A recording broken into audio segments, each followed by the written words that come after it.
चंद्रवंशी राजा संकृति के दो पुत्र थे, गुरु और रंतिदेव। इनमें रंतिदेव बड़े ही न्यायशील, धर्मात्मा और दयालु थे। दूसरों की दरिद्रता देखना उनके लिए असह्य था। अपनी सारी संपत्ति उन्होंने दीन दुखियों को बांट दी थी और स्वयं बड़ी कठिनाई से निर्वाह करते थे।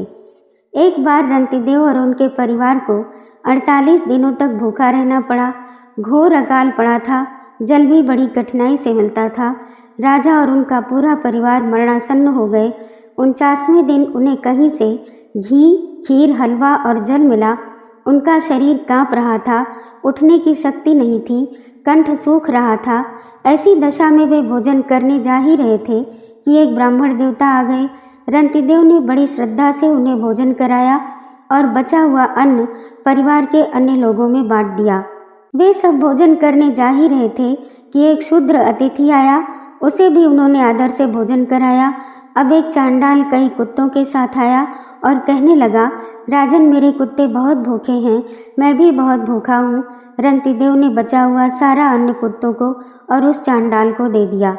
अब केवल एक मनुष्य के पीने योग्य जल बचा था कि एक और चांडाल दीन स्वर में आकर कहने लगा, महाराज, मैं बहुत थका हूँ, मुझे पीने योग्य थोड़ा सा जल दे दीजिए। चांडाल की स्थिति बड़ी दयनीय थी। राजा को उस पर दया आ गई। स्वयं मरणासन्न होने पर भी उन्होंने सारा जल उसे दे दिया। त्रिभुवन के स्वामी ब्रह्मा, विष्णु, महेश ही इन रूपों में रंतिदेव की परीक्षा लेने आए थे। राजा के धैर्य को देखकर वे प्रकट हो गए। राजा ने उन्हें प्रणाम किया, पूजन किया।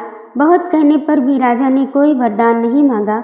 जैसे जगने पर स्वप्न लीन हो जाता है, वैसे ही भगवान वासुदेव में चित्त को तन्मय कर देने से राजा रंतिदेव के सामने त्रिगुणमयी माया लीन हो गई।